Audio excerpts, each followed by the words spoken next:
Hey everybody, it's Randy Ray, the Literate Texan. Yesterday, I posted a video, I think it was yesterday, it might have been the day before, about the Rory Gilmore Reading Challenge. And in the comments, the great Kelly from Books I'm Not Reading suggested that I have a thing against winners of the Pulitzer Prize, which is actually not the case at all. Even before I started BookTube, I had reading projects, read every play by Shakespeare. Haven't finished that one yet, but I'm well over halfway through. Read every book from Charles Dickens. It's kind of the same way, maybe halfway through, probably not even that. But the Pulitzer Prize I worked on diligently for a little while, and I'm still working on it. It's still unfinished. I haven't said anything about it here.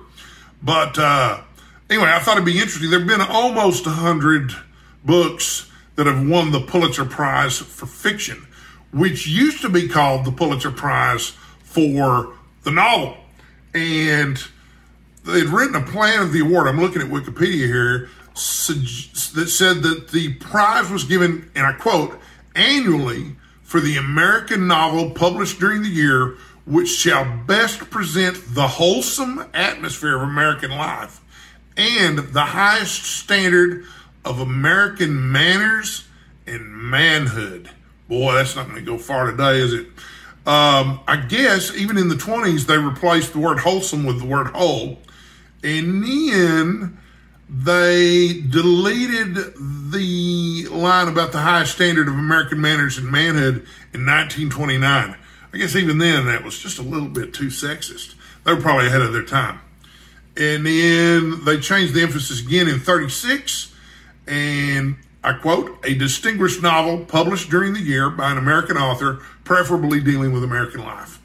Then in 1948, it became the Pulitzer Prize for fiction because there was a collection of short stories from James Michener, Tales of the South Pacific, that they wanted to give the award to. So I'm going to go through these from way in the past up till now, starting with His Family by Ernest Poole. We're going to see which ones I've read, which ones are on my to-be-read list, which ones I own in hardcover or paperback and haven't read yet, and which ones I have on my Kindle that I haven't read yet either. Okay, so His Family by Ernest Poole from 1918, I've never heard of, never read it. The Magnificent Ambersons by Booth Tarkington is on my to-be-read list, but I have not read it as of yet. The Age of Innocence by Edith Wharton. No, I'm afraid I haven't read of it, but I know about it. Alice Adams, also by Booth Tarkington. Don't know anything about it, but I'll probably like it. One of Ours by Willa Cather. I haven't seen anything yet here that I wouldn't read. The Abel McLaughlins by Margaret Wilson. So Big by Edna Ferber.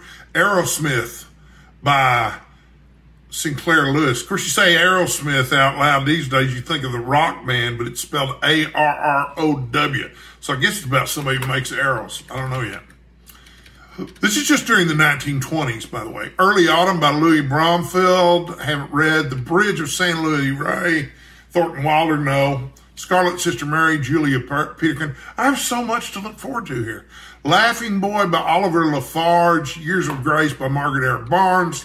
The Good Earth by Pearl S. Buck. Never read that either, which is weird. Now we're into the 1930s. The Store by T.S. Stribling. Lamb in His Bosom by Carolyn Miller. I'm going to stop when I get to something I've read or own.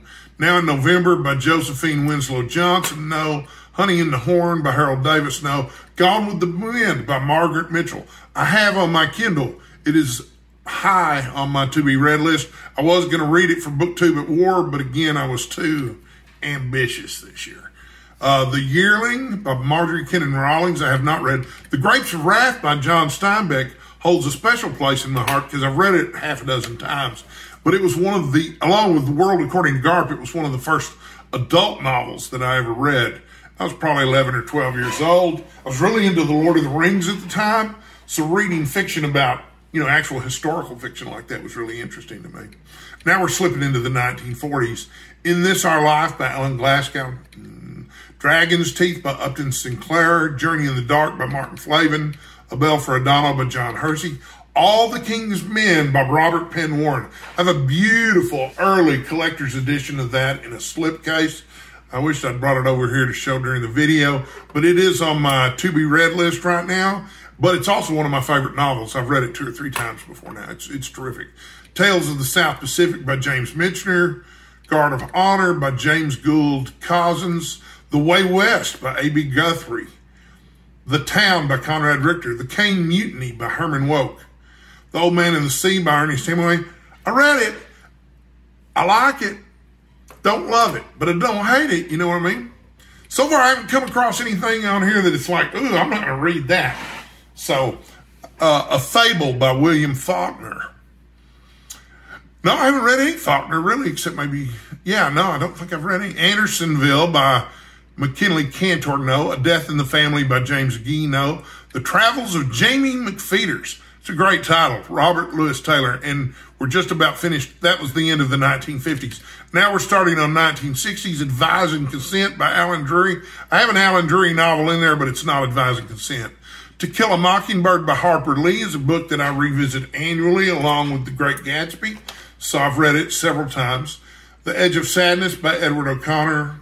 The Reivers, or The Rivers by William Faulkner. It's spelled R-E-I-V-E-R-S.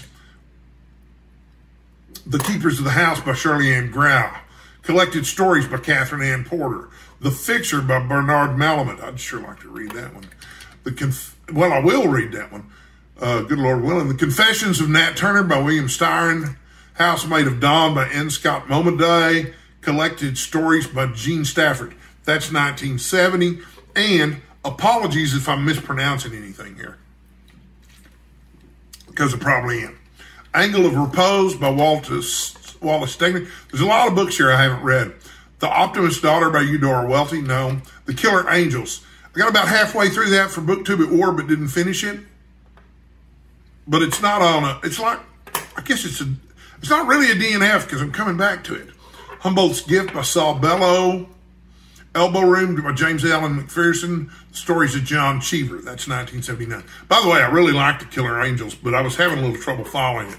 I need to read it when I have more attention to pay to it, and there were some things coming up that month. The Executioner's Song by Norman Mailer. I really like Norman Mailer. The Executioner's Song's a big book, though. I've read some of it, but haven't finished it. The Confederacy of Dunces by John Kennedy Toole. I have a best friend down in Houston. Loves it. It's his favorite book. Hadn't read it yet, but I've read some of it. Rabbit is Rich by John Updike. Okay, we just got to a book on the Pulitzer list that I don't like. I didn't like any of the Rabbit books by John Updike when I read them, but I'm willing to give them another try. The Color Purple by Alice Walker. Loved it. Read it multiple times. Ironweed by William Kennedy. No. Foreign Affairs by Allison Lurie. No. Lonesome Dove by Larry McMurtry. 1986 Pulitzer Prize winner. Loved Lonesome Dove. Read it this year. It's going on my list of books that I'm going to revisit every year, in fact. A Summons to Memphis, Peter Taylor. Don't know anything about it. Beloved by Toni Morrison. I have a paperback copy that I'm going to read, and I'm looking forward to it. Breathing Lessons by Ann Tyler. I adore books by Ann Tyler. I'm not sure I've read Breathing Lessons, though. My favorite 2 Ann Tyler books, which I've mentioned before, but in case you missed it, my favorite 2 Ann Tyler books are Saint Maybe and The Accidental Tourist. But I just finished French Braid, and I really enjoyed it, too. The Mambo Kings play Songs of Love by Oscar Hijuelos. Rabbit at Rest by John Updike. We've already discussed, I've read John Updike, and I've read all the Rabbit books. Didn't care for them. Going to give them another try. Get another chance. 1,000 Acres by Jane Smiley. A Good Scent from a Strange Mountain by Robert Olin Butler. The Shipping News by E. Annie Proulx. The Stone Diaries by Carol Shield. Independence Day by Richard Four. Martin Dressler, The Tale of an American Dreamer by Stephen Millhauser. That really sounds like something I'd like. American Pastoral by Philip Roth. I have a paperback copy of that. I haven't read it yet. I have read Portnoy's Complaint, though. Didn't hate it. The Hours by Michael Cunningham. Interpreter of Maladies by Jhumpa Lahiri. Okay, so that brings us up to the year 2000.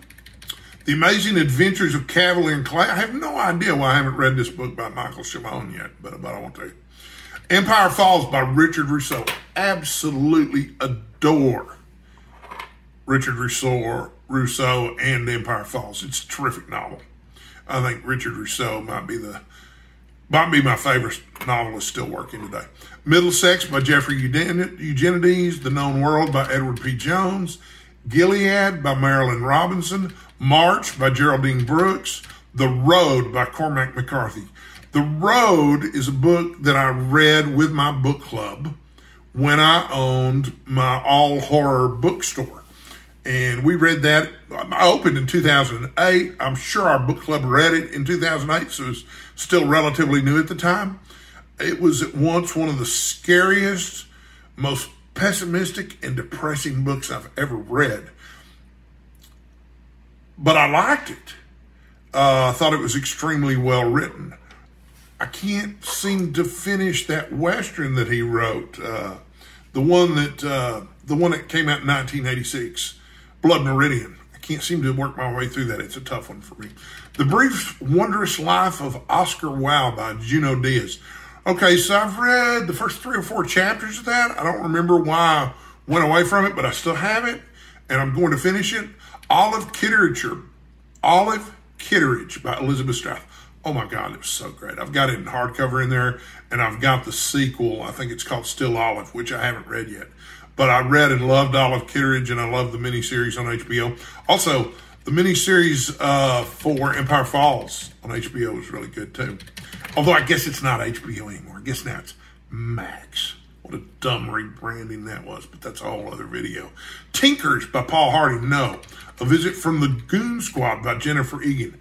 No. But interesting thing, in my 20s, I bought a book of short fiction written by Generation Xers. It was about the time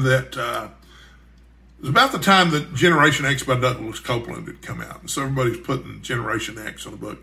But there's a short story in there by Jennifer Egan, who was not famous at all at the time. A really great story. I don't remember the name of it. The Orphan Master's Son by Adam Johnson. I started but didn't finish. And I don't know where my copy of it went. The Goldfinch by Donna Tartt. Absolutely loved The Goldfinch. Still have a hardcover copy of it. Wouldn't trade it for anything. Probably going to reread it soon. All the Light We Cannot See by Anthony Doerr. I have a beautiful hardcover copy of that. The Sympathizer, but I hadn't read it yet. The Sympathizer by Viet Thanh Nguyen. I hadn't read yet. The Underground Railroad by Colson Whitehead. Read it, liked it, didn't love it. Les, Andrew Sean Greer. The Overstory, Richard Powers. The Nickel Boys by Colson Whitehead. The Night Watchman by Louise Erdrich. The Netanyahus, an account of a minor and ultimately even negligible episode in the history of a very famous family by Joshua Cohen. No. Trust by Hernan Diaz. Demon Copperhead by Barbara Kingsolver. I have a hardcover copy of Demon Copperhead that I'm going to look at. So most people do not receive a Pulitzer Prize award multiple times. Booth Tarkington has won it twice, William Faulkner twice, John Updike twice, and Colson Whitehead twice. But it's not unusual for authors to get nominated multiple times. But also, I have Kindle Unlimited. So I have a number of to-be-read Pulitzer Prize winners through my Kindle Unlimited subscription. And those include The Keepers of the House by Shirley Ann Grau, The Color Purple by Alice Walker, which is overdue for a reread, The Shipping News by Annie Pearl, The Hours by Michael Cunningham, Middlesex by Jeffrey Eugenides. So that is 1, 2, 3, 4, 5. I also have For Love of the Game by Michael Shaw and Jeff Shaw, which is not a Pulitzer Prize winning novel, but it shares an author with The Killer Angels. It's a Pulitzer Prize winning author, so I just thought I'd mention it here.